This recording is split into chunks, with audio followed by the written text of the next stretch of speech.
MP को यूं ही अजब नहीं कहा जाता।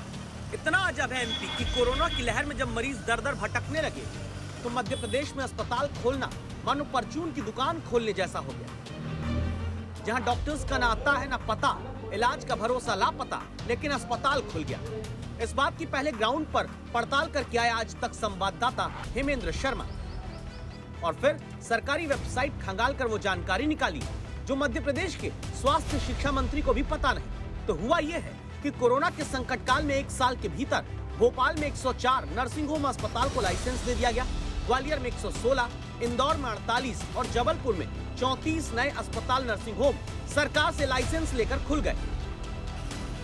जैसे भोपाल का ये आशाम मल्टी स्पेशलिटी अस्पताल, जिसे लीवर ट्रीटमेंट और जनरल सर्जरी का लाइसेंस मिलता है, लेकिन यहाँ न मरीज दिखते हैं, न इलाज के मुकम्मल इंतजाम और न डॉक्टर। नियम कहता है कि अस्पताल में जो रेजिडेंट डॉक्टर होंगे उनकी जानकारी अस्पताल को सरकार को बतानी होगी, लेकिन यहाँ क्या होता है, जैसे आशा मल्टी स्पेशलिटी अस्पताल में गौतम चंद्र गोस्वामी का नाम रेजिडेंट डॉक्टर के तौर पर लिखा है, लेकिन यही डॉक्टर गोस्वामी मकसूद मेमोरियल अस्पताल में भी रेजिडेंट डॉक्टर हैं।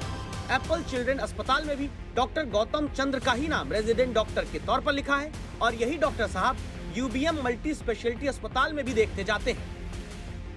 संवाददाता हेमेंद्र शर्मा ने ऑनलाइन खंगाला तो पता चलता है कि डॉक्टर गौतम चंद्र गोस्वामी का नाम भोपाल में खुले 14 अस्पतालों में रेजिडेंट डॉक्टर के तौर पर दर्ज है।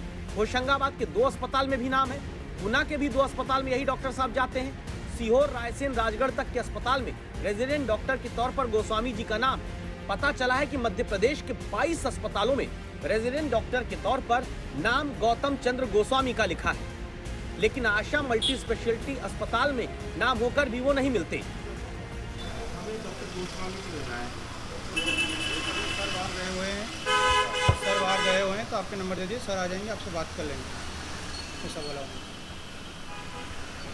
कितने से कितने बजे तक बैठते हैं यहाँ पे? कौन? डॉक्टर गोस्वामी सर से पूछना पड़ेगा, अभी नहीं आ रहे, फिलहाल नहीं आजकल नहीं आते। भोपाल के ऐशबाग में एक और अस्पताल तक हम पहुंचे। नाम है भारती मल्टी केयर अस्पताल। यहाँ के एक डॉक्टर साहब हैं, उनका नाम है डॉक्टर हरिओम वर्मा, लेकिन डॉक्टर हरिओम वर्मा का नाम रेजिडेंट डॉक्टर के तौर पर भोपाल के 6, सीहोर के 2 और शाहजहांपुर के 1 अस्पताल में लिखा गया है। तो क्या कोरोना से निपटने के नाम पर जो प्राइवेट अस्पतालों को धड़ाधड़ लाइसेंस जारी किया गया, उनमें इतना भी स्वास्थ्य विभाग ने नहीं देखा कि अस्पताल वाले सिर्फ बिस्तर बिछाकर इलाज कर देंगे या फिर डॉक्टर भी हैं उनके पास पर्याप्त? इस सवाल के साथ अब हम स्वास्थ्य शिक्षा मंत्री विश्वास सारंग के पास पहुंचे।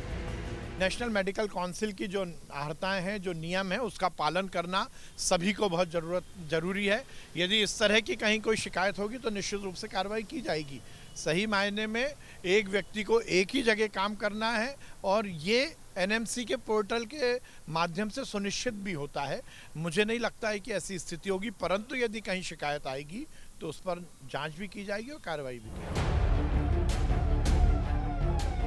तो क्या बिना देखे लाइसेंस ऐसे बांट दिए गए जैसे मंगलवार को मंदिर में नुक्ति बटती है? बिना डॉक्टर वाले अस्पताल बांटने में क्या भ्रष्टाचार हुआ?